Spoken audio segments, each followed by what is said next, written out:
الشمس وضحاها والقمر إذا تلاها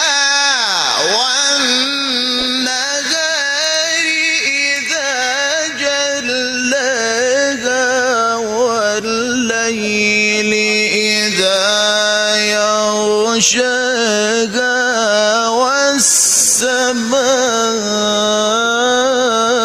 والسماء وما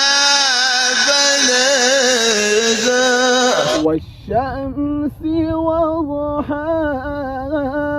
والقمر إذا دلاها والنهار إذا جلاها